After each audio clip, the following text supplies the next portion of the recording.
Good evening, Bhante and all Kalyana Mita. Namo Buddhaya and Suki Hontu. I'm Aliana and welcome to PRV Friday Sutta discussion by Bhante Dr. Ganggodawila Chandima. Before I go to today's topic, PRV would like to announce that on the 24th August 2024, Ti-Ratana Vihara Amapadana has arranged a one-day retreat by Bhante Dr. Ganggodawila Chandima with the topic Metta Retreat, the Unlimited Loving Kindness. This retreat is a non-stay retreat, starts from 8 a.m. till 5 p.m. on the same day. For more information regarding to the retreat and registration, please check on our Ti-Ratana Vihara Amapadana Facebook page or please contact the Vihara directly on 018-382-3132. Now let's go to today's class topic. This is the day 108 of the Sutta discussion class. Tonight is the 6th class of the Dhajagga Sutta with topic Dhamma, Dhamma's great qualities, number 1 till number 3. Dhajagga Sutta is the 10th sutta from the total of 10 sutta that have been chosen by Bhante Chandima for this sutta discussion. In previous classes, Bhante has discussed about Mangala Sutta, Ratana Sutta, Metta Sutta, Sigalowada Sutta, Dhammacakkappavattana Sutta, Sabbasawa Sutta, Patakama Sutta, Patamasamajjivi Sutta, and Alawaka Sutta, which Bhante has elaborated those sutta in depth. For those who have missed our previous classes, please check on Ti-Ratana Vihara Amapadana's Klang Facebook page and YouTube channel. We have uploaded the previous 107 classes there. We are always welcoming newcomers, therefore whoever that wish to join the class via Zoom, where we can engage directly with Bhante, can contact us on Ti-Ratana Vihara Amapadana Prince Facebook Messenger or can contact the Vihara directly through WhatsApp. Our speaker, Bhante Dr. Ganggodawila, is the Associate Editor of the Journal of International Buddhist Studies, or JIBS, which is published by the Buddhist Research Institute of Mahachulalongkorn Raja Vidyalaya University in Thailand. He was previously a research fellow at the Center for Studies in Religion and Society, or CSRS, at University of Victoria, Canada. Bhante Dr. Ganggodawila Chandima was also a Theravada Buddhist chaplain at the University of British Columbia in Vancouver, Canada from year 2012 till 2016. Bhante is currently the Senior Advisor to Ti-Sutta, a virtual Dhamma organization that hosts a weekly online Pali reading class, Sutta discussion, Dhamma talks, and a variety of other Dhamma activities. His Dhamma works can be accessed at www.patisota.blogspot.com, and we can follow Bhante at Patisota Facebook account. Without further ado, we welcome once again Bhante, and as always, thank you very much for the wonderful guidance and teaching. Sadhu, sadhu, sadhu.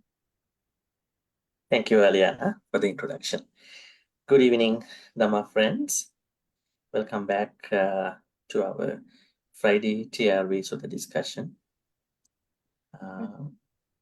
Today we are going to discuss about Dhamma's qualities, the qualities of the Dhamma, because we finished discussing about the Buddha's qualities, where we discuss 9 great qualities. Today we are going to discuss the first 3 great qualities of the Dhamma. Okay, so before we get started, let's pay respect to the Buddha. Sadhu, sadhu, sadhu. Namo tassa bhagavatu arahatu samma sambuddhassa. Namo tassa bhagavatu arahatu samma sambuddhassa. Namo tassa bhagavatu arahatu samma sambuddhassa.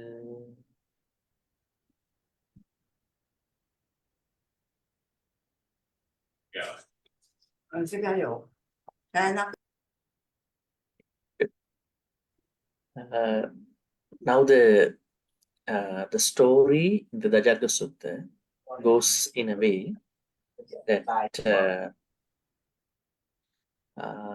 Devas informed the Buddha that they still have fear, terror, horripilation, and all those emotions. So they are unable to get rid of those fears, terrors, and those horripilation and other negative emotions. And then they approach the Buddha, and then they ask from the Buddha, what could be the good way? Or is there a better way for us to overcome these negative emotions? And then the Buddha said, I understand that you were being asked by the head god Sakka to look up on the crest of the top of the crest of certain devas, uh, Pajapati, Varuna, Isana, and Sakka himself. But none of such looking at the top of the standard or crest or the flag did not help you, because probably it helped them a little bit, but it did not completely help them to overcome their fears. And the Buddha explained to them the reason why they were not able to overcome their fears was that none of these devas have uh, they have never overcome raga, dosa, moha. That is the issue. And then I ask you to start contemplating, thinking about the Buddha's qualities. If Buddha's qualities do not help you in overcoming your fears and all that, then you can think about Dhamma's qualities. This is how we saw that part.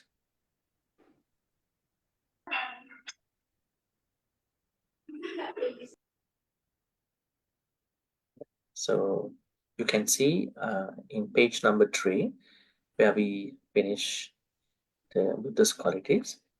And then now we are moving on to the Dhamma's qualities, page number 4, section 11. Noche mang anusareyata. Would someone like to read this part? Just to get some insights. Who would like to read this part? Bhante, I try. Okay, let's find that. Okay, thank you.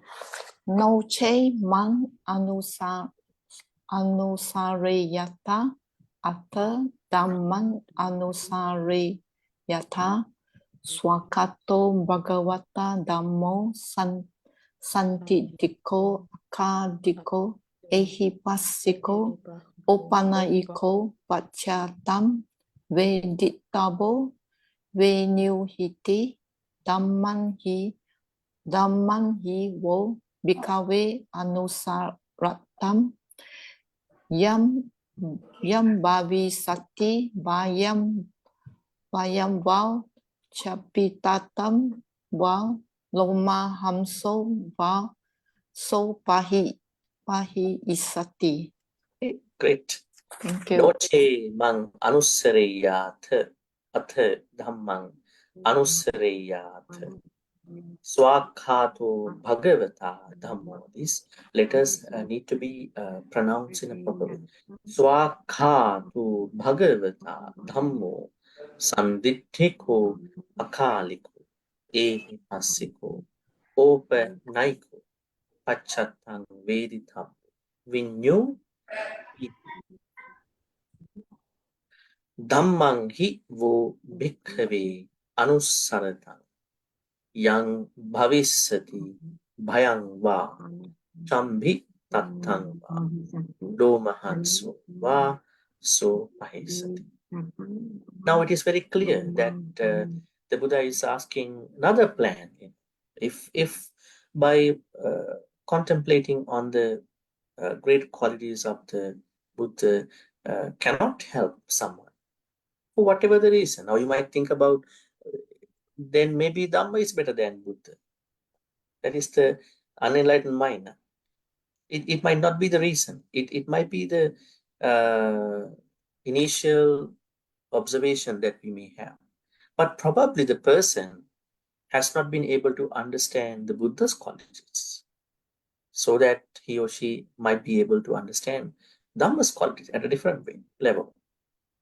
So we don't know, but what we understand is that when someone is to understand all these 24 qualities, that is a good way to overcome these negative emotions. Reasons could be many. No che means if not. Che means if not. Mang anusaraya. Mang means about the Buddha. Because now this is from the Buddha's language. Recollect me. Anusaraya. This Pali word, I think, seems to be very interesting. I think we have to discuss again. Sarati. Sarati is the Sarati. Sarati means,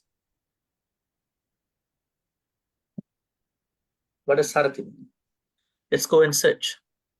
Sarati. Remember. See over here. Sarati means, you can see it, right? You can see this page. Sarati means remember, move along. Okay. Now, Anusaraya. Now, it is not just a normal remembrance. Do we have things like that? Do we just remember things all of a sudden during our day? You get up early morning, if you are a morning person. Wake up and get up in the morning, whatever the time. And then you suddenly think about something. Today, deadline. Today, I gotta do this thing. Maybe today I have to finish that kind of. Today I have to address a certain issue, right? Certain matter, right? Maybe I am behind paying back my credit cards. I'm incurring a lot of interest now. The bank might say, no, don't worry. Just pay the minimum payment of the credit card. It doesn't matter. You have a 500, whatever the money in your bill. But the bank say, just pay $10. Don't worry. But never know that how much we are incurring in interest for this 500, right? So, but that's why we have to plan. This is not that kind of remembering. Some people even don't remember this level to this level. They are very absent-minded, right? Have you ever seen somebody put the car key inside the car and lock the car? Can't lock the car. And then think about how to be mindful. Like put the car key inside the car and lock the car. Right? Why are these things happening? Is it because you are senile? You are very old now? And you have an excuse, huh? Don't worry, I'm too old. Just bear with this thing. Yes, we do understand from some people, right? But sometimes you are not too old, right? It could be the way how you've been, bringing yourself to your next phase of your life. And so that kind of basic, we call it minimal mindfulness, like in the West. We should have this minimal, just to be aware of what's happening. But anusarayata means it's not just remembering. Anusarayata means you have a certain thing to remember. And you are remembering those things according to how they exhibit their nature, maybe their quality. Now, say for instance, Arahang,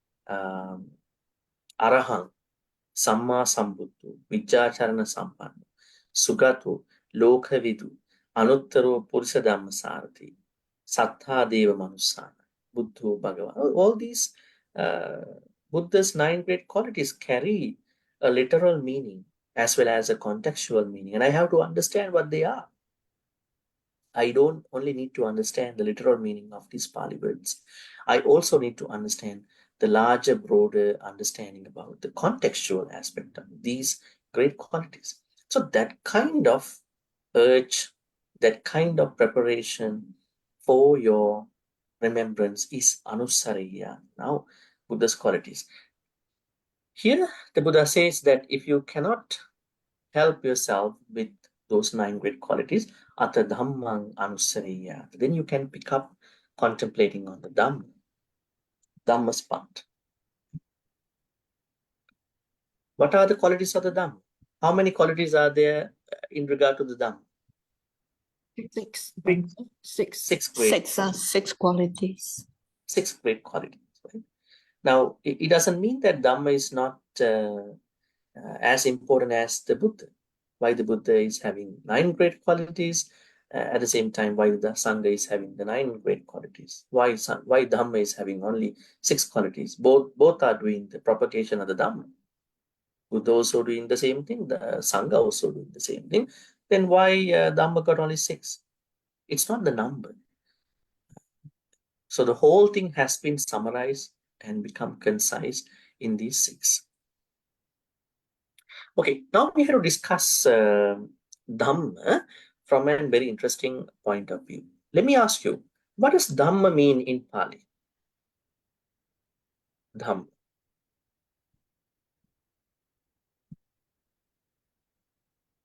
Does Dhamma carry a very minimal or maybe only one meaning in the Pali Buddhist teachings? What does Dhamma mean? Or does Dhamma carry a lot of meanings, multiple meanings? Multiple meanings. The Pali word Dhamma carries multiple meanings.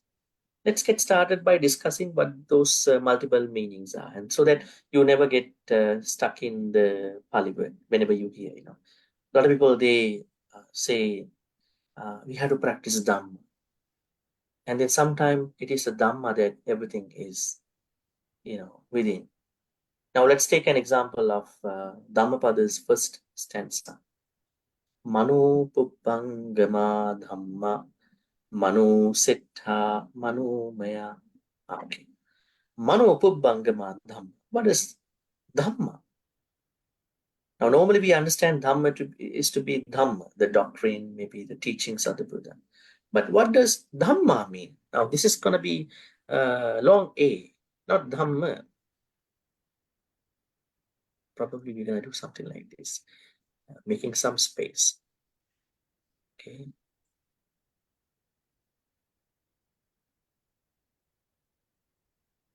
Dhamma. And then Manu Puppangama Dhamma. Long A. Okay. This one we don't understand. Teaching.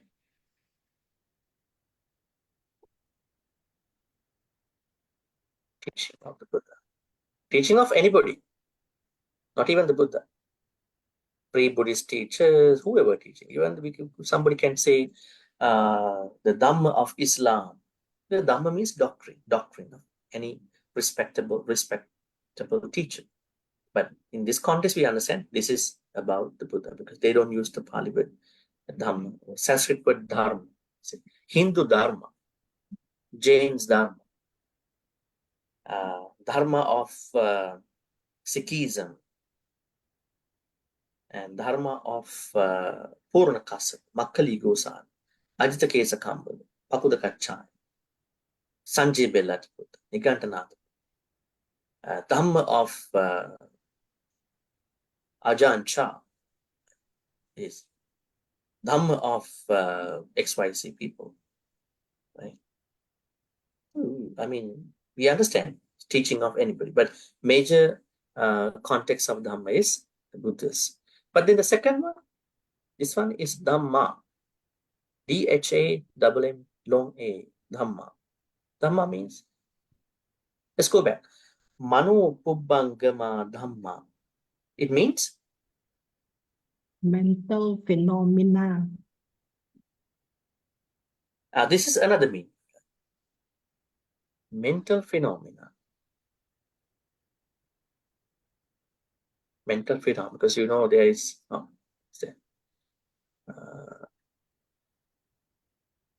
what you call Rupa Saddha Gandha Rasa Puttaba Dhamma. That is another context of Dhamma. We are talking about the first context. Mano Pubbangama Dhamma means all the Dhammas are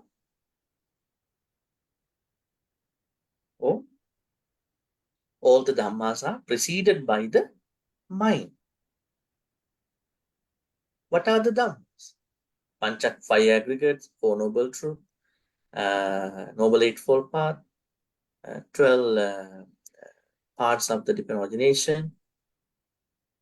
What is Dhamma? Are they preceded by the mind? Or is it something else? I think you all may have studied the first verse of the Dhammapada, right? Isn't it? I think my students in Pali class, they already know. They have no excuse for this actually. They have studied this extensively about Dhammapada's first stanza, long time ago. What does Dhamma mean in this context? Mano Pubbangama Dhamma. Is it a very strange stanza for you, teaching? I think all of you know that. Mano Pubbangama Dhamma, Mano Siddha Mano Maya, Manasache Paduttena, Bhasativa Karotiva, Tato Nang Dukkha Manveti, Chakkanga Vahatu. Second stanza. Mano Pubbangama Dhamma, Mano Siddha Mano Maya, Manasache Pasannena, Bhasativa Karotiva. Tato Nang Sukha Manveti, Chayavana Pai. Good side. Earlier one is the wrong side. Here, what does Dhamma mean? Dhamma. Dhamma means Sanya, Vedana, and Sanya, Vedana, สังขาร วิญญาณ Sankhara. Adi? วิญญาณ Normally, here Dhamma means Vedana, Sanya, Vedana, Sanya, Sankhara. Vedana means, 5 now aggregate why we create memories? How do memories arise? Are memories preceded by certain feelings? All the memories that we have in our life, do they have any influence from the feelings we went through? Think about a Yeah. good memory, good or bad Yes. memory. I think yes, Bhante. Give me an example, so we will invest that example after that. A memory, a happy memory. Happy memory means maybe a blessing what kind of happy memory you can think about, or you have too many happy memories and you can't single out one happy memory. Probably a holiday, probably a good time with your family members, probably a good time with your mother, father, maybe your own Dhamma practice. So there is a certain feeling that you had. So you are creating a sankhara on that feeling. Sankhara means sanya. You are creating a sanya on that feeling. Sanya means a memory. It was a happy memory. Think about the negative things that may have happened with other people in your life. What do you think? Are all those negative memories carrying certain feelings once you think about that person? Right? What is inevitable? Instant agree. regret. Instant regret is something. Why did I think about this person? Right? Instant. Yes. So that means those memories carry the aftermath of a feeling. Yes, Brother Tisilin? Bhante, nothing. Then Okay, I thought you were going to ask something. Hmm. So, Vedana, Sanya, every Vedana, every feeling creates a memory. Mostly. There may be some other Vedanas we don't remember also, right? Now, say for instance, a pain you may have gone through as a part of a sickness, maybe a stomachache, right? And you will understand how important is your stomach when you have a stomachache. Yeah. Very painful, right? But when you are recovered from that thing, you never think about it. I just eat whatever I want, right? You only understand it when you have the pain. Otherwise, that doesn't come to you. But that means there are certain feelings that may have not adequately created some sanya. When you have sanya, as a part of Vedana, then definitely those memories are creating sankharas. Sankharas mean sankhara, Karmic Volition formation. actions. Karmic formation. Is it? create karma, creating karma. You are doing a karma, and then that karma creates a vipaka, result. So here Dhamma means all the things with regard to Vedana, Sanya, Sankara. Sankhara.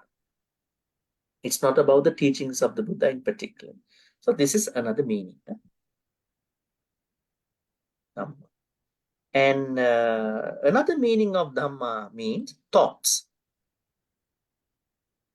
Thoughts. Thoughts. And then the one that we just now discussed was Vedana, Sanya, and Sankhara. Thoughts. Thoughts. How do we understand thoughts?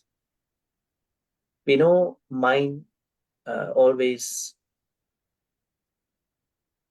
receives thoughts, or through the mind you are creating thoughts.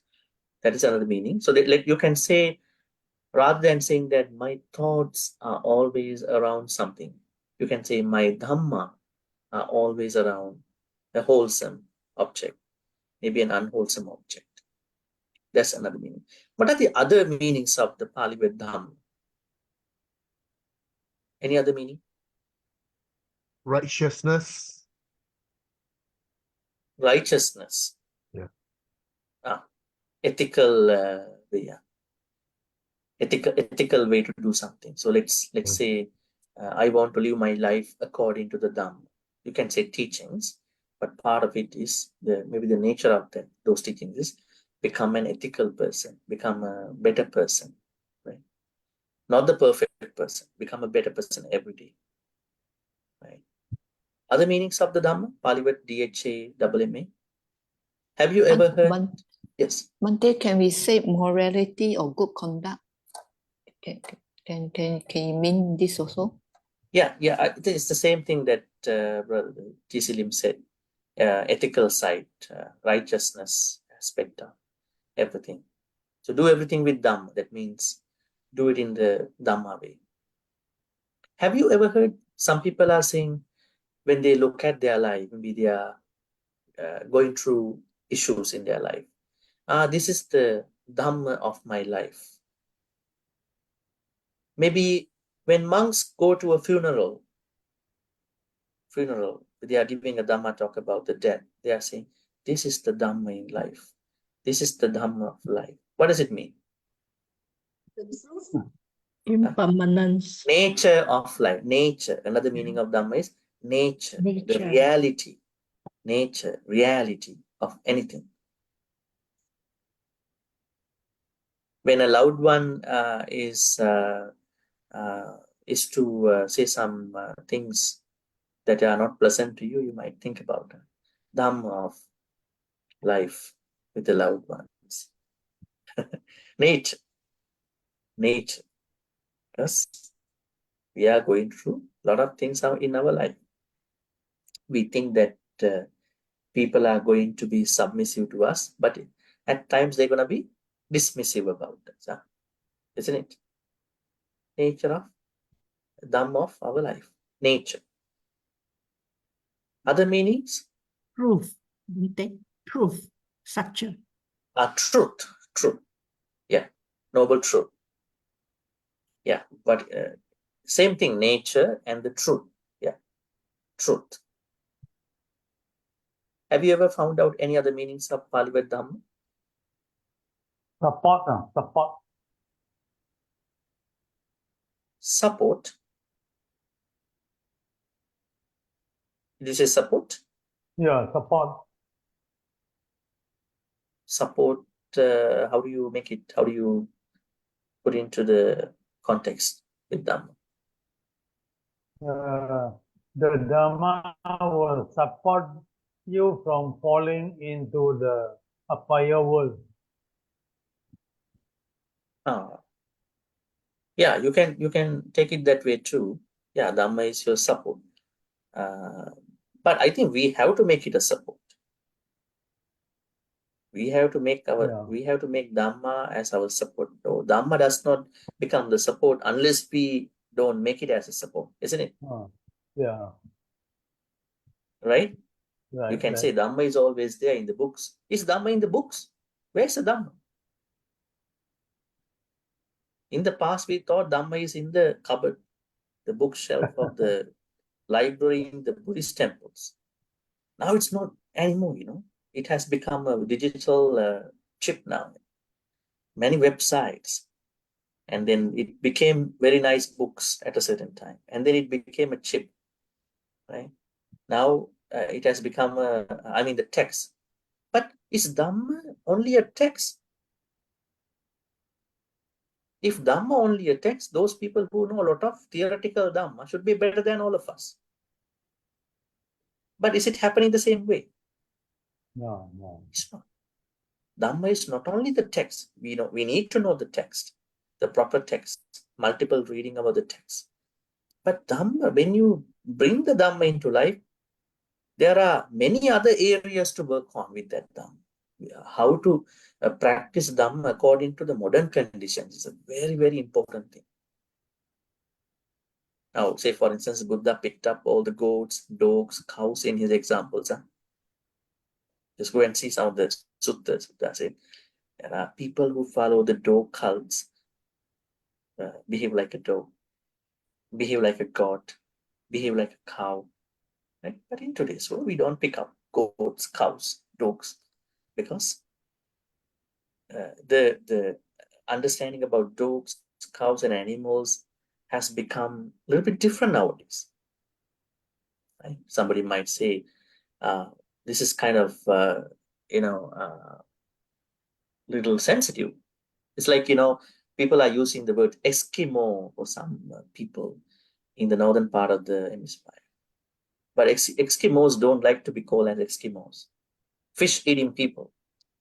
Right? In Canada, they don't like to be called. They don't call us Eskimo. It's like people who are eating fish. Right? We want to be called in a nice way. So we have to understand how to understand these Dhamma texts within the Dhamma text, and then how to bring them into our modern condition. This is a big issue when we teach Dhamma to young people, teenagers. I think they always find fault with this issue. They always say, these don't make sense to me. Why? Because it's not that we are going to change what the Buddha said. It's that how to present the Buddha's essence without changing the narrative, but by understanding the present conditions of the people. I think that's the most important thing in the Dhamma. The challenge that Buddhist monks, Buddhist viharas, organizations have been facing a lot. Dhamma schools, how to present this to the modern conditions. Most of them have been unable to do it.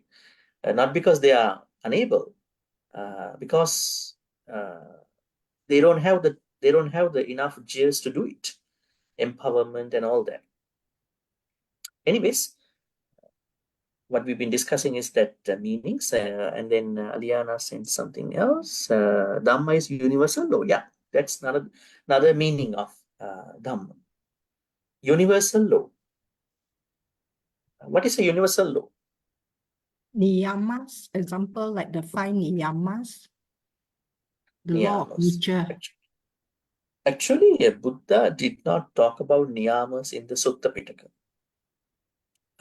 This niyama teaching appears in the Abhidhamma Pitaka. Niyama means a law. Now we are going to discuss about Dhamma as a universal law as well in these qualities. At the end, what has been happening is that we have to respect the nature. Right? Nature is what we need to understand more. Yes, there are people who are trying to change the nature. Right? Maybe they are challenging the nature in a way. Not that they are simply accepting what's happening. Right? Just think about aging. Right? We accept aging all the time, isn't it? Now there's a science called gerontology. It's a university subject, gerontology, science of aging, learning about it. But on the other hand, people are making a lot of things anti-aging ointments, creams, food, such a very, when people hear about, oh, really, I can keep myself young. It's a good feeling, right?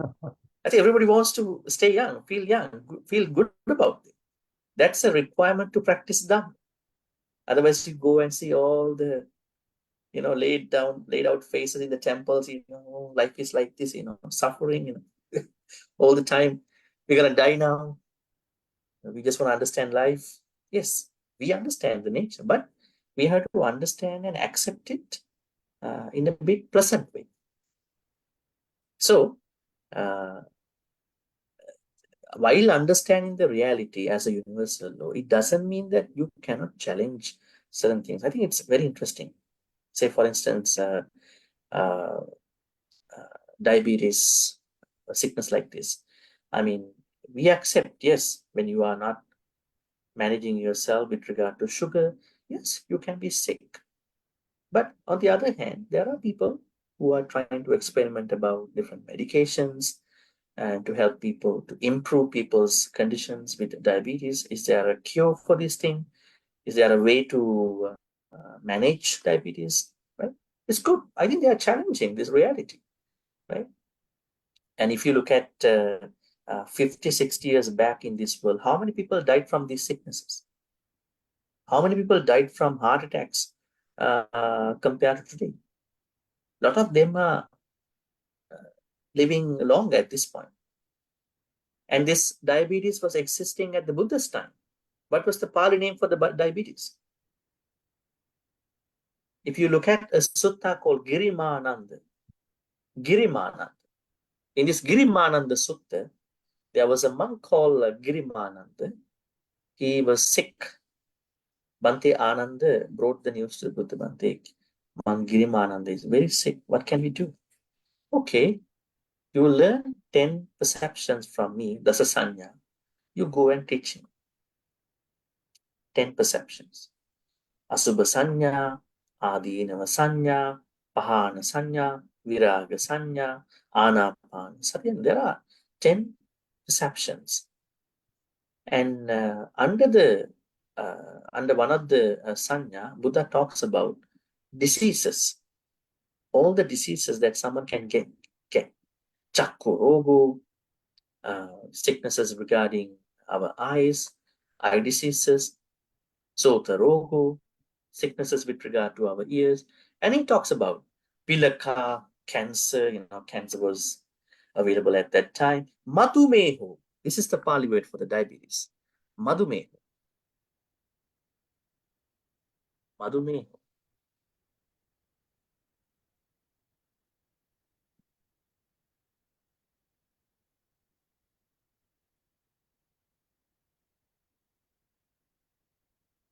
Okay, this means diabetes was available at that time because people didn't know.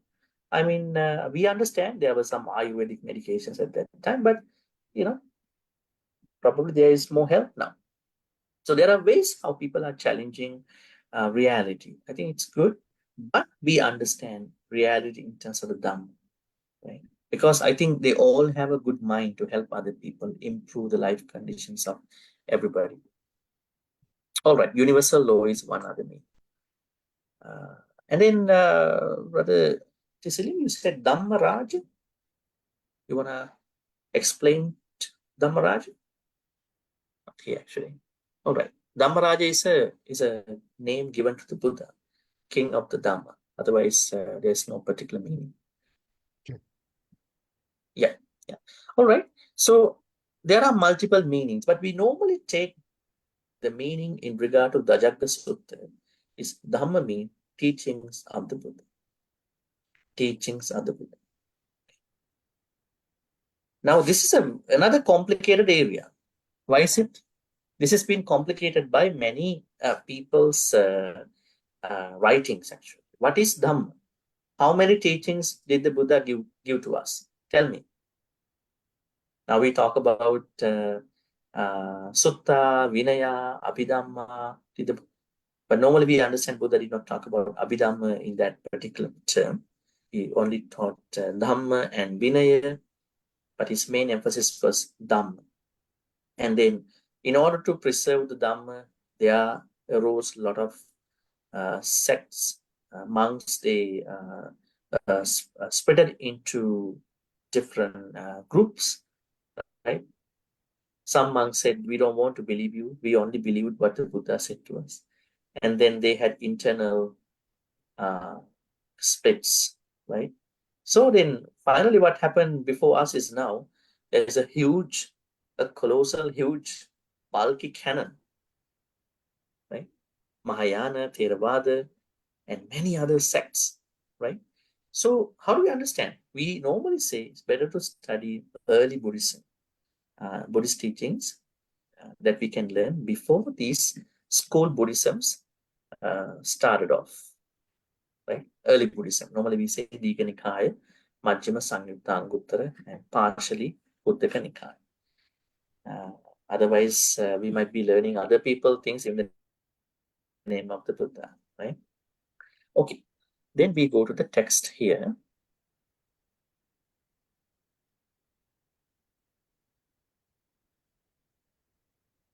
Okay, now there are 6 great qualities of the Dhamma. We are learning about 3 qualities: Swakhato, Sanditthiko, and Kaliko. The first quality, and then Ehipassiko is the 4th, Opanayiko the 5th, Pachattang Veditabbo Vinyohiti is the 6th quality.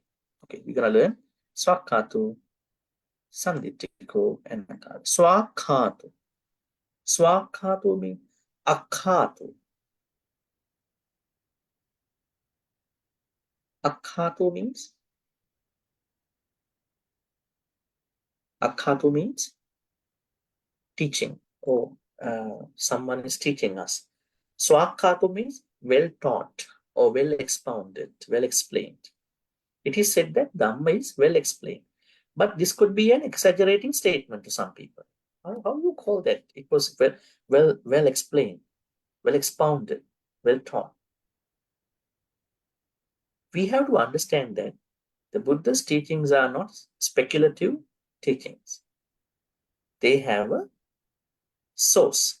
They have a base. What is the most important teaching in the Buddha's teachings? Where all the other teachings came up based on that teaching. Noble Eightfold Path, Four Noble Truths, they all came depending on that main teaching. We normally call it central philosophy of Buddhism.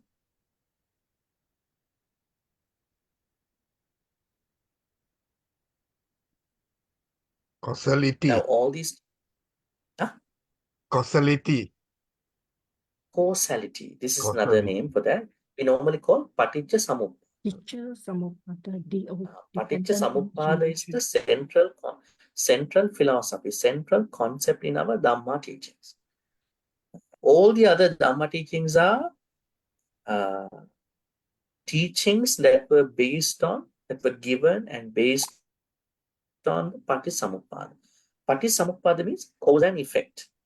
Cause and effect, or in other words, causality or dependent origination. This is the central teaching in Buddhism. Paticca Samuppada. Paticca means recurring. Samuppada. Samuppada means this co-arising is always recurring. Right? When one is arising, there is another one is arising, followed by that.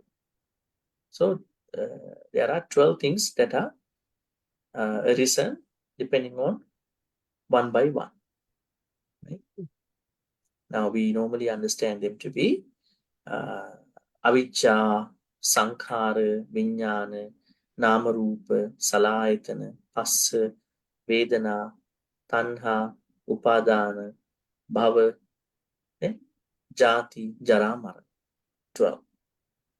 Okay, before we go to discuss about this part, I want to tell you, now we were talking about the first quality of the Dhamma. Swakhato. Swakhato means Dhamma is well expounded, well taught, well explained by the Buddha. What is the Dhamma here? This universal law, as you said earlier, and this all the teachings he brought up in terms of Four Noble Truths and all that, they were all based on the 12 parts of the causality, cause and effect.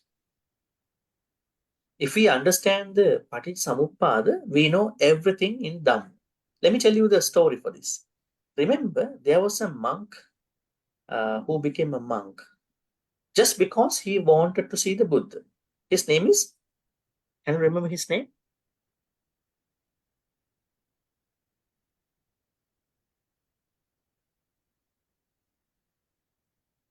Wakali. Wakali.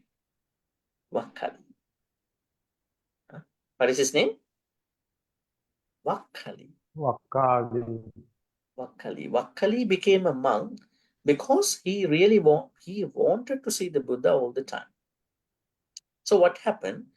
Every time he was next to the Buddha, looking at him and then checking what is he doing, and then observing how he talks to other people who is coming to see him. And then one day the Buddha asked, "Why are you always observing what I'm doing over here?" And then he said, "Bhante, I became a monk just to see you. That is the only expectation that I want to do." And then the Buddha said, "You cannot see me like this. The way how you, now I'm here, you are here, but you cannot see me this way." Then this is how the Buddha explained to him how he can see, or anybody can see the Buddha. Yo paticca samuppadang passati, so dhammang passati. If you want to see the real Dhamma, you need to see the paticca samuppada, 12 parts of the causality, cause and effect. Yo dhammang passati, so mam passati. If you see the Dhamma through the 12 parts of the causality, only you can see me. Don't look at me through the physical body. Very interesting idea, actually, the Buddha said. That means we need to learn about it doesn't mean that you go check a lot of information about the 12 parts of the causality. Later on, Paticca has been more complicated by many teachings. What we need to understand is that there is a cause to all the things, and then that effect can create another cause. Now, say for instance, in our layman's language, there is someone who is always complaining that mosquitoes are coming and biting me. And their question is that, "Bhante, should I kill the mosquito or let the mosquito drink my blood?" So they are expecting one of the answers. Now, according to the Paticca, we are normally asking, how did mosquito come into your house?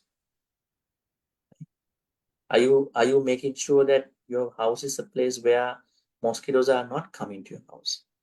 So we are always looking at the cause of the problem, right? But sometimes there are moments we have to find the solution based on the result, right? I think there are other moments we have to look at the answer based on the result. But normally, by default in Dhamma, we are looking at solutions based on what really made us to be like this, right?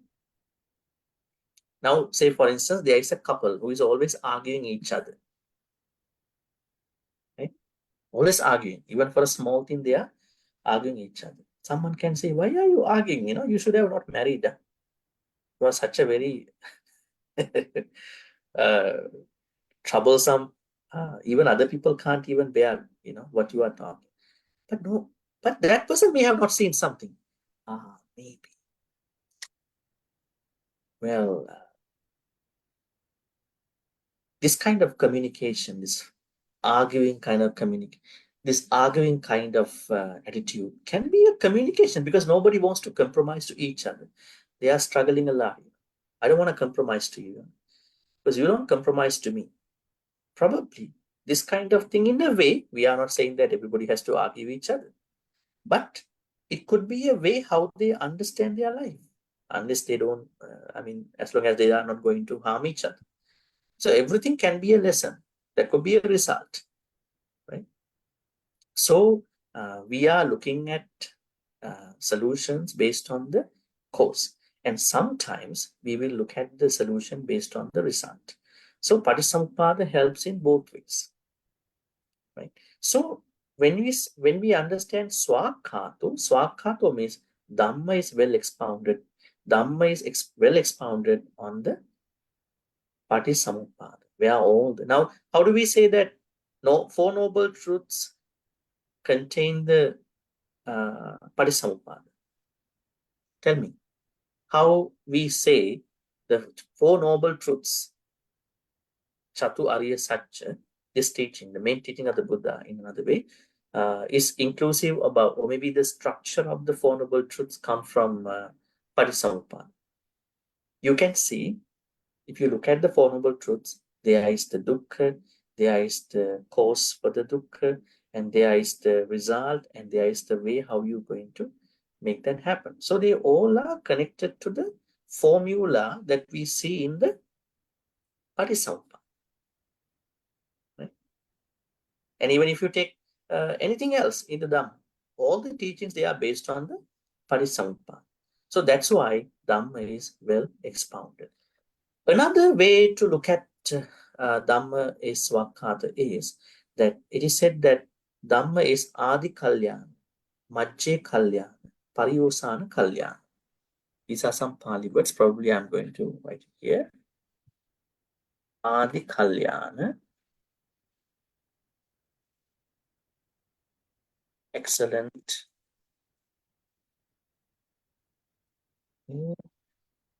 And then the second one is Majje Kalyana.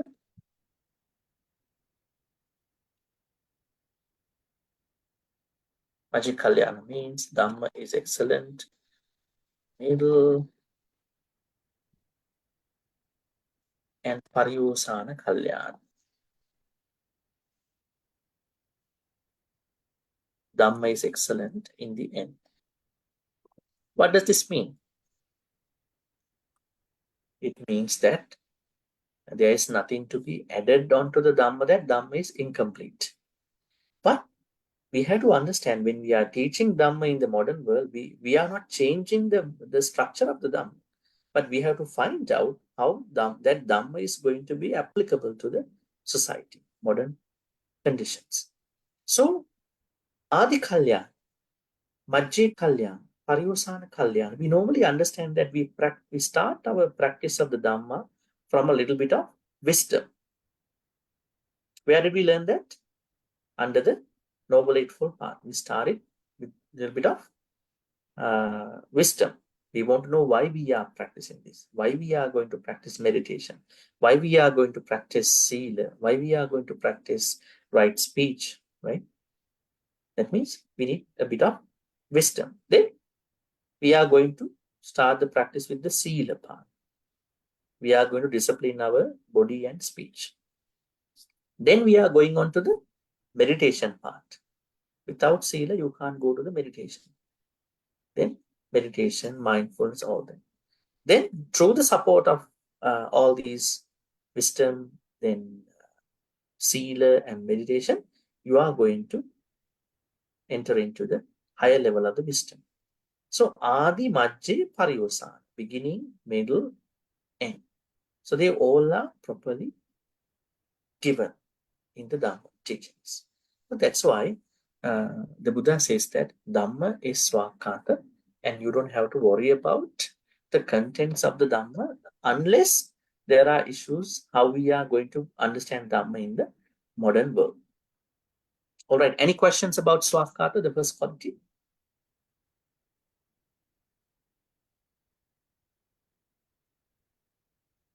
Swakkata.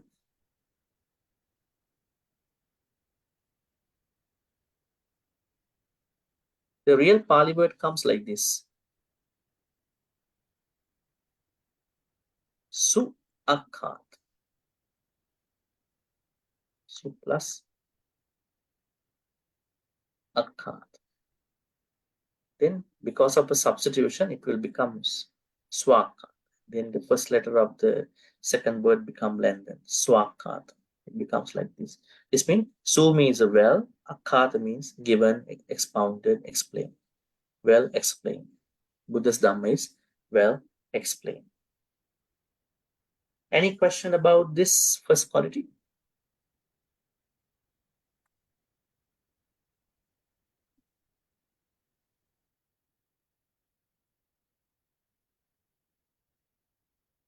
All right, if not, we are going to go to the next one. Please keep your questions. Yes. Bhante, Yes. what about those who want to teach the Dhamma? They form a cult in the name of Buddhism.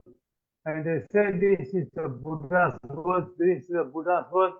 So their interpretation of the Dhamma in such a way that many people get influenced by it, and then they follow the teaching, and then they form a new group, and then many people will be affected. So what do you call this type of distortion of the Dhamma? All right. So the traditional answer to this question is these are cults, and then we have to protect the Buddha Sasana. But my answer is that why there are these kind of groups arising time to time? It is because of the problem with the conservative people too. Now, when you ask a question, a modern question from a speaker, I'm not mentioning anybody, but from a speaker, from a committed person, they are always trying to defend, protect, rather than considering the question.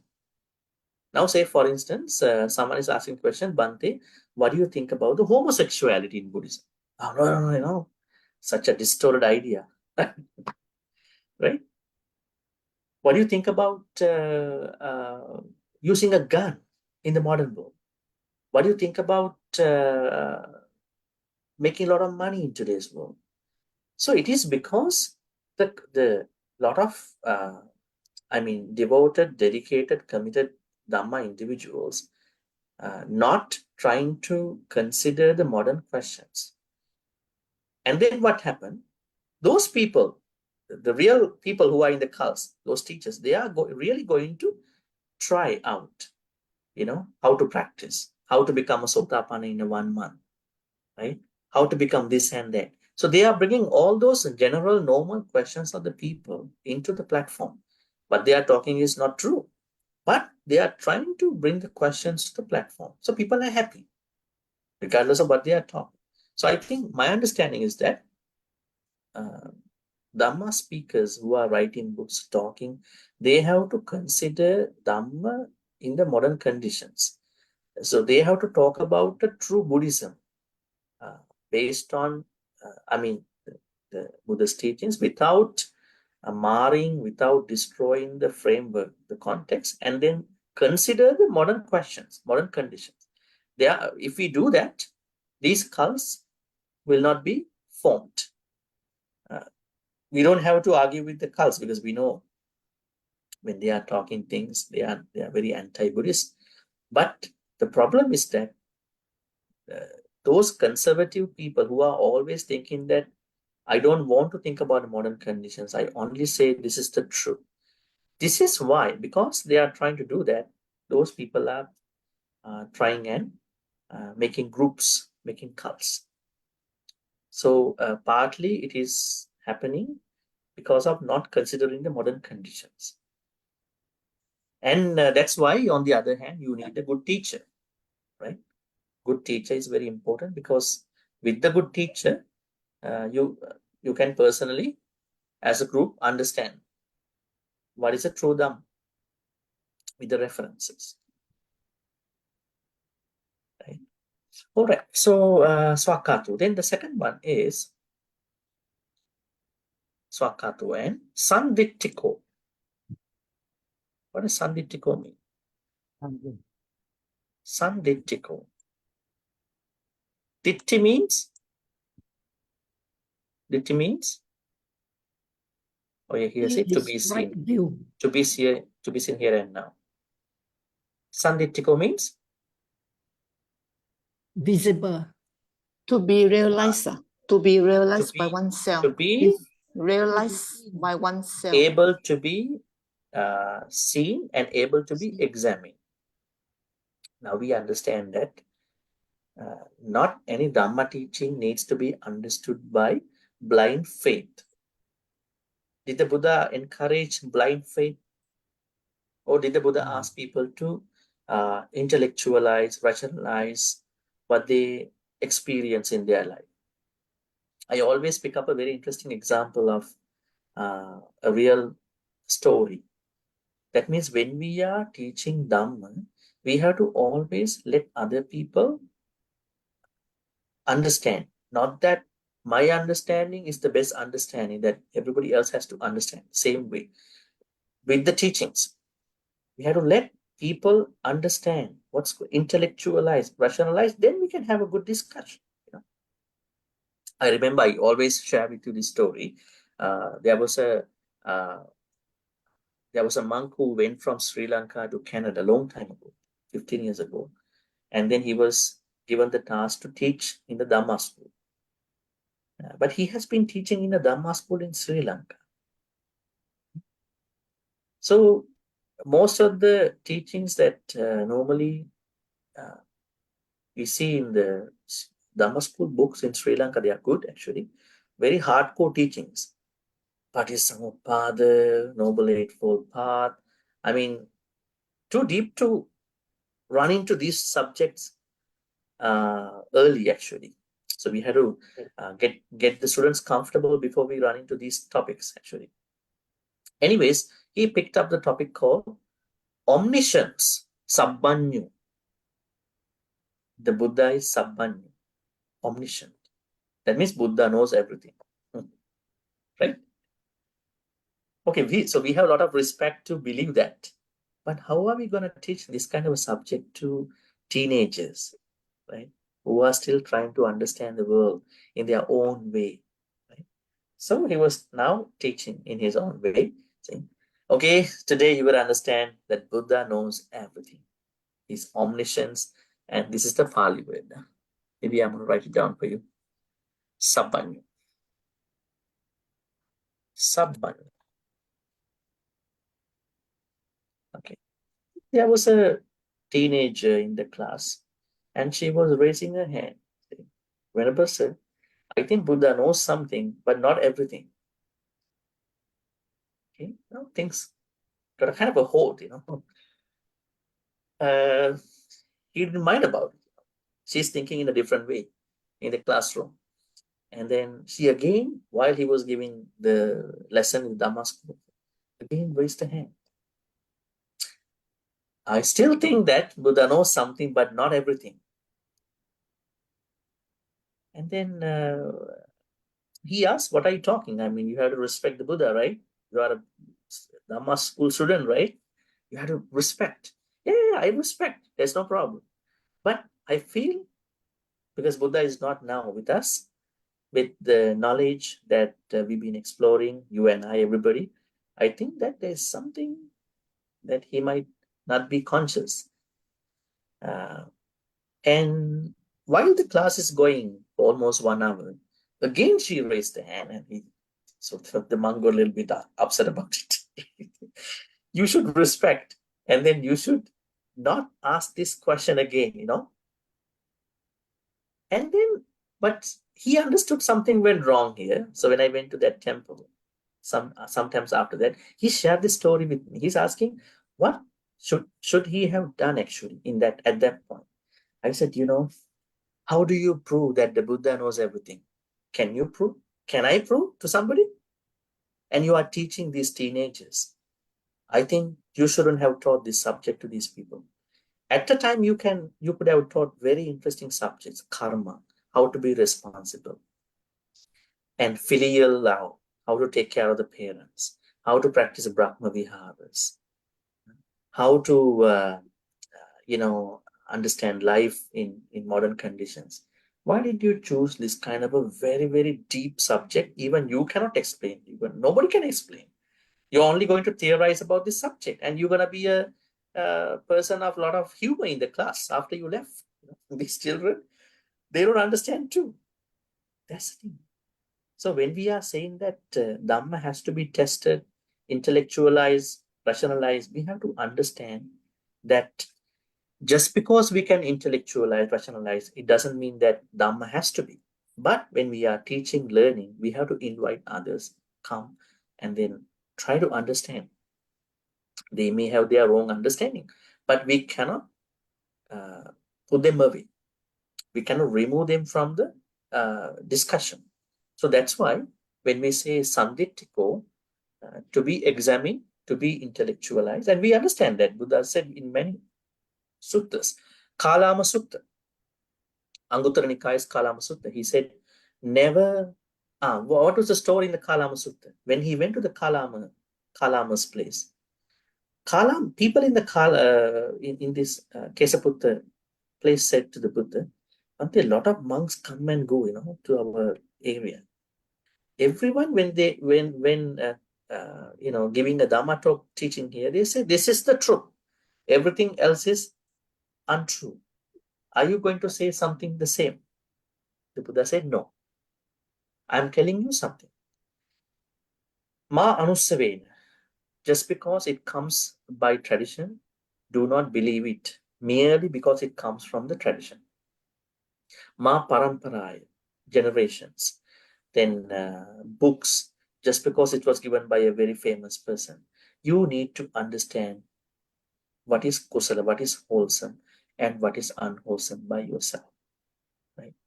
And what the Buddha said there was that learning from tradition, learning from generation, learning from books. Buddha never said they are bad ways to learn. Buddha said, learn from all these, but do not only base your Dhamma journey on one particular channel, knowledge channel, epistemological channel. We call it epistemology in philosophy. Because if we only focus on one particular place, then everything else will be not come to you. So we need to ask people to intellectualize, rationalize. At the same time, we understand language is not the truth, but language is the best way to learn, discuss about the Dhamma. Otherwise, do not go to the blind faith. Can you share with me some forms of blind faith some people are doing in the Buddhist practice? The blind faith.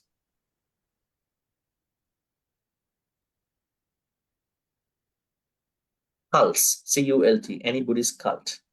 Cults are mostly done with certain aspect of blind faith. Other ways of practicing blind faith, not the proper saddha.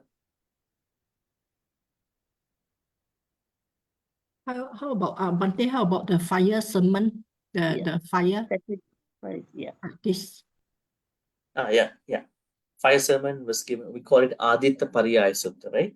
Yes. So there were people who believed different things in the form of good practice. And in other suttas like Kukkuravatiya Sutta in the Majjhima Nikaya, Buddha said there were people who behave like a dog, Kukkurabuddha.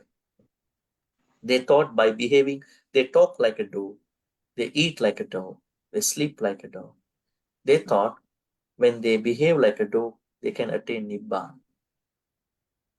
And then the people asked from the Buddha, Bhante, see, that person is behaving like a dog, eating like a dog, talking like a dog. Talking means barking, and means sleeping like a dog. What is going to happen to this person after the death? No wonder he's going to be a dog in his next life.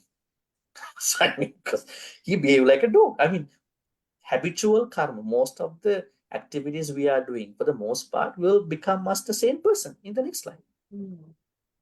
Right? That's why we always say, surrounded with the Kalyana Mitras, do good things. This will be your legacy for the next life.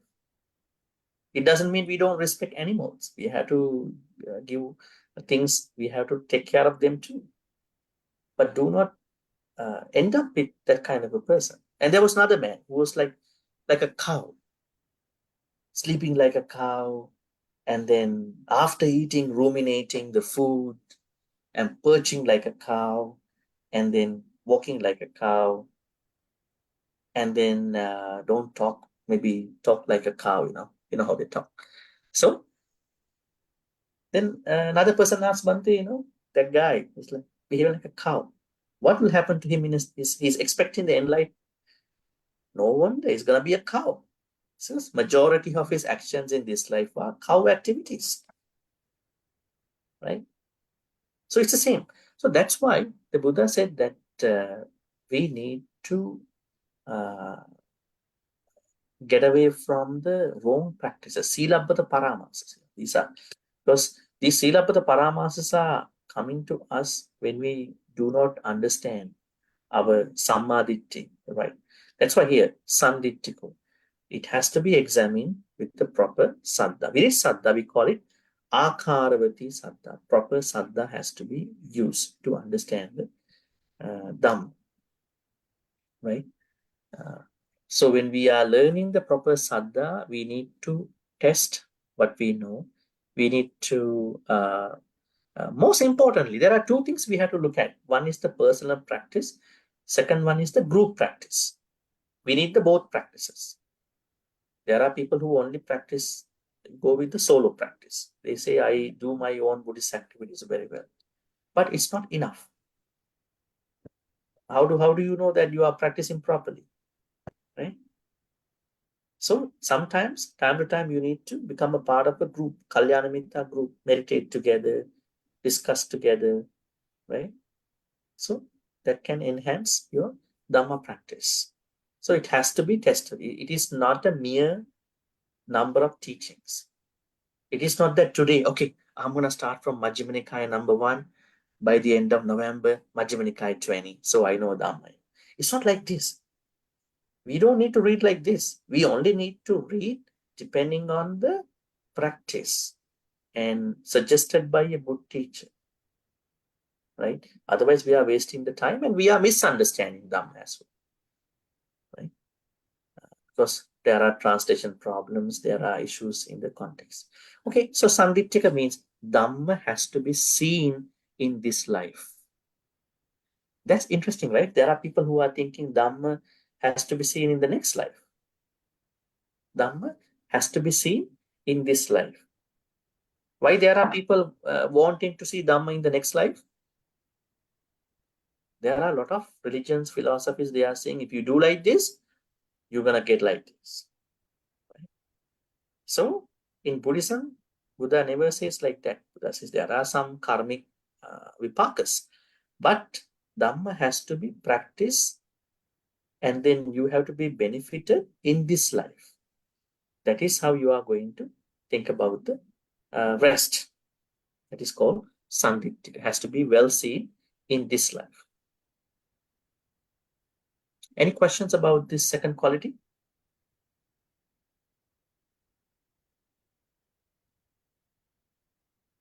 Now, sorry, Bhante. yes. Just now when you mentioned benefited in this life, that means here and now. Always they will use this word here and now. Correct or not? Yeah, here and now means in this life. Normally we think that all the benefit package about the Dhamma will come in the next life. That is how there are a lot of teachings going on, those Dhamma teachings. Actually, the true benefit of the Dhamma is mostly for this life, right? How to understand life, how to become happy, how to stay happy, right? How not to suffer, Now, when people understand the noble truth, they always think that we have to suffer. We have to go through the pain. You don't have to, because suffering arises when you have the craving. When you don't have the craving, or when you overcome the craving for the time being, even during the certain action, you won't have suffering. But there are people who have only a small minor thing, but they bring a lot of craving to that particular thing, and then a lot of dukkha is going to come around. Right? So that is how we understand about the importance of seeing the benefit of Dhamma in this life. Right? But Bhante, when we experience something unfortunate in this life, we are suffering, we are very painful. And this thing, as Buddhists, we understand it's our karma. So we believe that karma has to run its course. And when karma runs its course, we will continue to suffer. We don't know up to when. So when he said we have to experience Dhamma, then we are experiencing pain and suffering. Okay. So Now, how do you maintain your faith in the Dhamma when you are suffering so badly? so that means only when we are happy, we are thinking we are getting benefited with the Dhamma, Yeah. right? That's the argument, Correct. right? Yes. Okay. That's a one-sided argument here. Actually, we don't know that whatever the experiences we are going through, they are mainly coming from karma or any other sources. That is number one. So you have to do the diagnosis test first. You can't do it because you are not an enlightened person to do that. Only the Buddha can do that. Now, say for instance, there is someone who is going to a gym without warming up the body, going to use a certain equipment in the gym. Mm. And then after the activity, he goes back home. He feels that there are certain informations coming up. Muscles have been, having certain inflammation, tension. And I was thinking, oh, see, today I went for the gym. See the karma, I'm so suffering from this thing. It is not the karma. The Buddha said, this is not the karma. This is not the karma vipaka. This is called visama pariharaja, unwise use of the body. Very interesting. This is called a sutta called Sivaka Sutta, but I just have to write it down for you. Visama pariharaja. Abada. Now there is someone who has no management over his or her food style, eating whatever he or she thinks he wants to eat, she wants to eat, right? And at a certain time of his or her life, now the sicknesses are coming to this person. Now thinking, see, the Buddha said, Jarapi dukkha, vyadipi dukkho, sicknesses are inevitable. Now I'm having all these issues. Is it the Buddhist way to think? We know we will get sick. We may get sick, we may not get sick. But this is not vyadipi dukkho initially. This is visama pariharaja dukkha. Unwise use of your lifestyle. I always tell this, unwise use of lifestyle, not even the gym. You are not a person who has put certain Dhamma teachings into practice. But Brother Wu, you might be talking about a certain sickness, Yeah. maybe a cancer, Yes. right? Maybe a cancer. It suddenly happened. But nowadays we understand for many cancers, there are certain reasons why these cancers are starting. This is one thing. But some cancers, you can't find a reason. What can we do at this point? Rather blaming our karmas. We can easily blame our past karmas. If we don't find a reason in this life, we blame our past karmas. We never know what past karma we did. Maybe it's not a past karma, right? But it happened. It happened as a result of, using this body. At that point, rather blaming our unknown past, unknown karmas, why don't we understand that this is a good opportunity for me to practice Dhamma? Right? Very good opportunity. Now I understand my life more and more. And this is a good moment to think about metta also. Let's say I have a certain cancer. I take medications. I go for the test. I am under treatment. I wish nobody should get this cancer. I'm practicing metta to other people. Right? So I can use, while you are going through whatever experience, unpleasant, pleasant, you can create the moments into a certain Dhamma way. But why are people unhappy about getting diagnosed with these things? Because other people are not diagnosed like me. Why me? Why only me? Why not them? The problem is with the mudita perspective. We are not looking at other people in the same. Maybe other people are different. I don't think that every pain that I'm going through should be gone through by other people too. If you are a Buddhist, you expect, no. The pain that I've been going through, I expect nobody should get this pain. I wish everybody happiness. I wish that they will be able to keep themselves happy with their family members.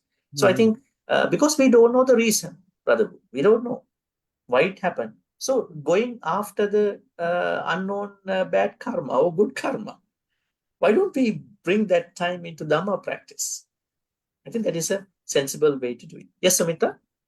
Yes, Bhante. Also, it's important, the Para-Bhava Sutta is important to know so that you avoid the causes of downfall and decline. Avoid the causes of Downfall and decline. downfalls. Yeah. The opposite of the Mangala. Yeah, I think that is a very interesting sutta also, Parabhava Sutta. But looking at Brother Bu's question, because we never know about our past karma. So why are we going to chase after these bad karma, good karma? We never know, right? We have no idea about what they are. Rather, we use every moment to become a better person. That is the best way to. Okay, the last quality of the Dhamma is here today. The third one is akaliko.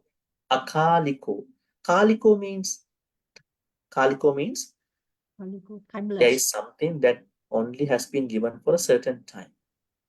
But Dhamma is akaliko. Dhamma is a universal teaching. It is not only for the Buddha's time, it is for all the time. But we should not forget about something. Dhamma is given universally, but it doesn't mean that the way how we have to understand Dhamma in the life could be depending upon the conditions, right? So there are conditions that we need to always consider in understanding certain Dhamma practices. But Dhamma is akaliko. It is universal. And you can't say that, actually, what's the most accusation where many people, Buddha taught these things in the 6th century, but they are not relevant anymore today. Why people are talking like this? Because they don't know how to bring this timeless Dhamma into the modern conditions. All right, any questions about that? Bhante, does doing good deeds now able to minimize? Yeah, that is another thing to do, rather blaming our past. We have to always do good things, always make every moment an opportunity to become a better person, right? Rather than thinking, today was not a good day, somebody said something bad about me, criticized, and I didn't get the profits that I expected. Things didn't happen the way I expected. Why don't we think about that? Making every moment an opportunity to be generous, to practice Brahma Viharas, right? By doing so, you can minimize some of the bad karmas that you may have done in your past. There are many things you can do. All right, what is then what do you call akaliko? Timeless. That means it's not only given for a certain time. It's a universal teaching. Yes, any questions? Yes, Dihan? Yeah, Bhante, then Good to see you, Dihan. I see you after a long time in our Friday after 5 discussion. months, yeah. What happened to you? I went to Sri Lanka to get my leave extension, but because of the in this university non-academic staff strike, I have to stay until they finish the strike. Oh, right. Yeah. So this Dhamma is akaliko. So all the future also compatible should be compatible. So then, for according to the modern questions, right? That means I think that we are not fully aware of the Dhamma area. So that's why we can't face and give the thing, because still we know very little. So once we study, then only we realize. So most of the questions we are having answer from the Dhamma. I think so. Yeah, I think in order to understand akaliko, we have to both have a good understanding about the Dhamma and the modern conditions. Both have to be understood properly. Otherwise, we understand things partly and then try to find a solution. Yeah.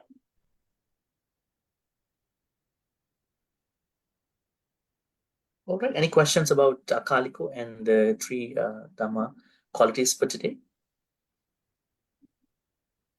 So akaliko can also means it is applicable to all time, past, Yes, present. universal. Yeah. That's why, So Bhante, there were different memory storages, and finally they made a universal USB. USB, you can carry anything. But now you understand, Dhamma is not a one kind of gadget, right? It has everything. But the problem is our ignorance and people's ignorance in bringing them into the modern conditions, and then to understand how to bring that Dhamma into the modern life. Yes, Barbara? Yeah, Bhante, I always feel that Patija Sampada is really connected to all the other teachings. And I always wanted to ask Bhante or a religious person to teach us more about, in depth about this, Parisampada. Yeah. So Bhante, in the future teaching, can you please do that for us? Yeah, I think it's a very it's a Yeah. broad subject, but Right. what you need to understand at this level, the liminal level, is that everything has a cause, and if that thing is an effect, Yeah. that effect creates another cause. So this is Right. this is recurring. By understanding this is happening for all our Yeah, experiences, you know that. and minimize our dukkha. Because when we don't understand the dukkha, that means we don't understand the elements of the parisamuppada. Yeah. So that's why I feel that most of us know only a very shallow,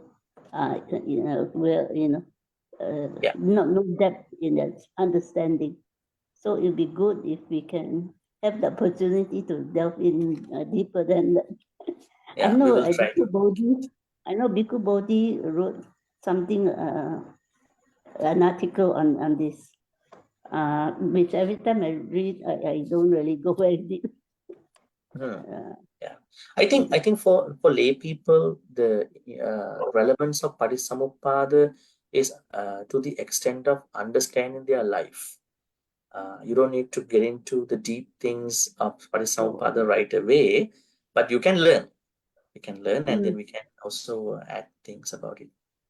All right, I think almost the timing to finish. But any other questions? We can take probably a couple seconds if you have for today. We've been discussing Swakatu. Bhante, there's a question on the chat window. Okay. We answered this. According to Akaliko properly. Yeah, that one already I asked. Okay. Okay, where's the question, Aliana? Is it on Facebook? On the chatting, is Bhante, does doing good deeds now able to minimize past bad karma? Yeah, I think I answered that one already. Right, Jessica? I answered already for her. I said yes. Rather than going after our past karmas, better to do more good karmas. That is a very good way to minimize, what's going on. Yeah. That's the best way. Bhante, the term Dhamma Raja can refer to righteous king, just like King Asoka, who ruled according to Dhamma. Actually, Buddha is also called as Dhammaraja. Chakravarti Raja, the universal monarch, also called as Dhammaraja in two contexts. Yeah. Thank you, Bhante. Bhante, Yes. Yes. Okay. sorry, Bhante. Yeah, two questions. We'll go to Jessica first. Yeah. And then My husband so happened to sit next to me. He has a question to ask. Is it okay to ask? Yeah, please go ahead. Okay, go ahead. Hello, Bhante. Yes. I'm Jessica's husband. My question regarding to the earlier about minimize the bad karma.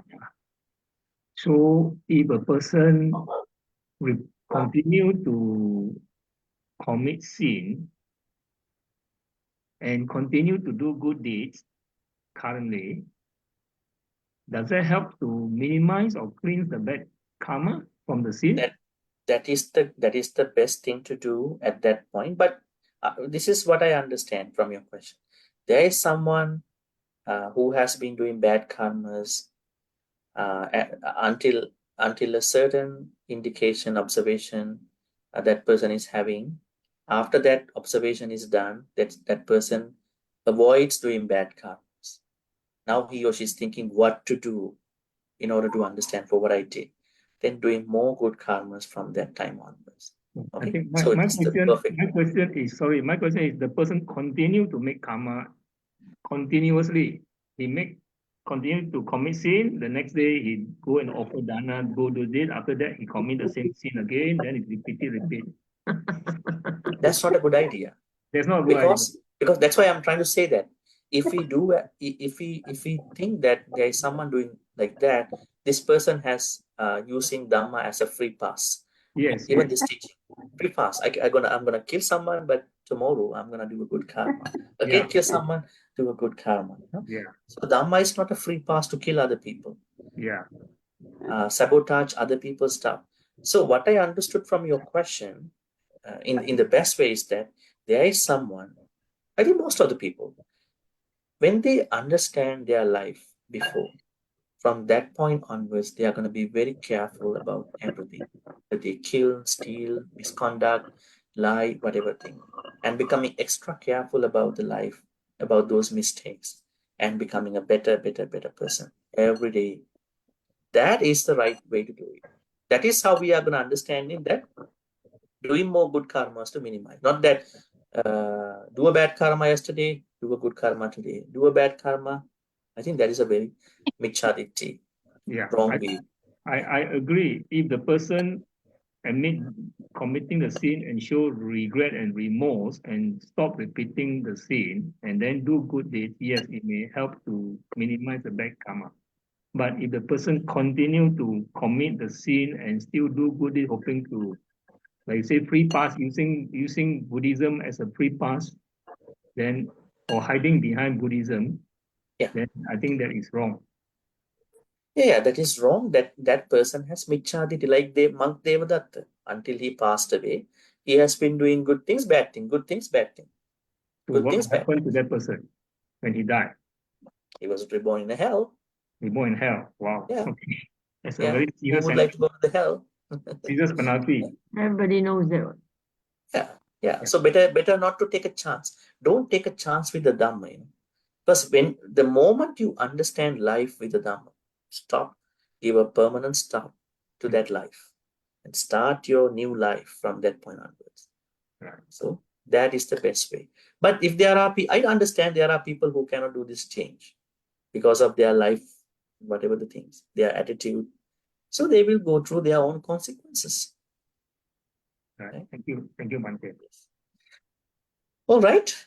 Yes, Melinda, your question. And then Bhante, just now Bhante write the phrase, Visama Pariharaja Abada. What's the meaning? Visama Pariharaja means now we all are spending our life with different lifestyles. So sometimes we do things, maybe you are going to lift a weight, not with the proper methodology. And then finally you end up with a back pain. Now you are saying, today, bad karma, I got a back pain. But what happened? It's Visama Parihara, not Karma Vipakaja. No bad karma problem. It's how you lifted the weight. And you're supposed to lift the weight by understanding how heavy is that and what is the proper way to lift that baggage or whatever. So that illness, that sickness, whatever the bad things happen to you, those things won't come from karma. They are coming from your bad lifestyles. You don't know how to behave proud. You don't know how to make yourself better with those actions. Right? So don't bring them to karma. Very interesting. Majjhima, I think it's a Sivali Sutta. Maybe I'm going to write it for you. Thank you so much, Bhante, for explaining. Thank you. Sivali, not Sivaka Sutta. Sivaka Sutta. Yes, it's Samyutta Nikaya. Samyutta Nikaya SN 3621. Let me write it. Please read this sutta, very interesting. Sivaka Sutta.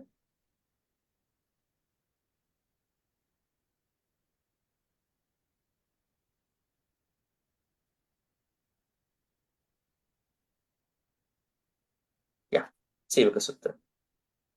Is this? Maybe I can say, for instance, we have a moment of time, I can show you this. Yeah, Sivaka Sutta, Samyutta Nikaya 36.21. See, some feelings, some experiences, Sivaka, arise here from the bile, pitta. Some are from bile disorders. Some are from other problems. You can see phlegm disorders. Some are from wind. Some are from change of climate. Some are from careless behavior. This is called Visama Parihara. See, Visama Parihara. We'll go to the Pari text over here. I'm going to do something like this. Parallels. Okay, okay, we can see from here. Some feelings, some experiences, bad experiences stem from phlegmatic disorders. Sembha Samuttana, wind disorders, Vata Samuttana, and their conjunction combination, Sanipatika. Change in weather, Utuparinamaja. Today is very hot. It is not because I did a bad karma. It's hot. It's a climate problem. It's not my problem. And then not taking care of yourself. Visama Pariharaja. Oh, see this one. Not taking care of yourself. I always say, we have to take care of us. If we don't take care of us, a lot of bad experiences will come to us. And they don't say that, okay, this person was a bad energy vampire, my past karma. Maybe it's not past karma. Maybe the way how I took care of myself. Okay, so now we are going to then transfer all the good karmas with the time. Bhante, one request, Yes. can post the sutta just now into the WhatsApp group. Yes, I will. Both Pali and English. Both Pali and English. Actually, you can do something for that. When you go to a sutta on Sutta Central, I will show you something. Yeah. You can see here views. Views. Yeah, views. Then you go to the view root text with translation side by side. See, side by side or line by line. Okay, and then close it. See, now the sutta come like this. Very interesting. Opakkamika. See, translation Pali, translation Pali. Or you can go like this, views side by side. See, but the problem is only Bhante Sujato's one come like this. Other translation don't come. Okay. But anyways, it's good. All right. May all the good karmas we be making today by understanding the first three qualities of the Dhamma be transferred to all the departed ones who passed away in the name of all of us. May they be well and happy. May they attain the supreme bliss of Nibbana. Sadhu, sadhu, sadhu. Idam me ñātīnaṁ hontu sukitā hontu ñātayo. Idam me ñātīnaṁ hontu sukitā hontu ñātayo. Idam me ñātīnaṁ hontu sukitā hontu ñātayo. May Deva, Naga, Mahidika also share all these good karmas. May they be well and happy. May they protect and bless all of us for good health, quality of life, prosperity, safety. May they also finally attain the supreme bliss of Nibbana. Sadhu, sadhu, sadhu. Ittavata cha ammehi sambhatang punya sampadang sabbe deva anumodantu sabba sampatti siddhya. Ittavata cha ammehi sambhatang punya sampadang sabbe bhuta anumodantu sabba sampatti siddhya. Ittavata cha ammehi sambhatang punya sampadang sabbe satta anumodantu sabba sampatti siddhya. Akasattha Chibummattha Devanaga Mahidika Punyantang Anumoditva Chirang Rakkang Tuluka Sasanang Akasattha Chibummattha Devanaga Mahidika punyantang anumoditva chirang rakhantu desanam akasattha ca bhummattha devanaga mahitika punyantang anumoditva chirang rakhantu mang paranti chirang rakhantu tvang sadati. At the same time, we are making a great wish. We are remaking the great wish. May we be able to be in the company of Kalyana Mitras till we attain Nibbana. Imina punya kammena mami bala samagamu satang samagamu hotu yava nibbana patya. Before we wrap this up today, I want to share again what Sister Aliana shared about the retreat at Ti-Ratana Vihara in Amapada. There is a retreat. We're gonna do our third retreat this time on 24th Saturday. Is it Saturday? Should be Saturday. Yes, Saturday about Metta. This will be the third retreat. So if you are available, you can sign up for the retreat and then learn more about Metta. Okay. At the same time, may all the good karmas we be making today be supportive and helpful for all of us to attain the supreme bliss of Nibbana. Sadhu, sadhu, sadhu. Abhivadana siddhis nichang vaddha pachaino chataru dhamma vaddhanti ayuvanu sukhang balang ayurarogya sampatti sagga sampatti mevacha Atu nibbana sampatti iminati samicchatu. Sadhu, sadhu, sadhu. Okay. With that, our Sutta discussion is over today. Wishing you a good night, and we'll be seeing you next Friday at the same time. Good night, With the rest of the Bhante. Thank three. you. Bhante. Thank you, Bhante. Bhante. Thank Sadhu, you, sadhu, Bhante. sadhu. Sadhu, sadhu. Good night, Okay. everyone. Good night, everyone. Bye. Bye. Right. Bye. Yes. Thank Thank you. Bhante. Thank you very much, Bhante.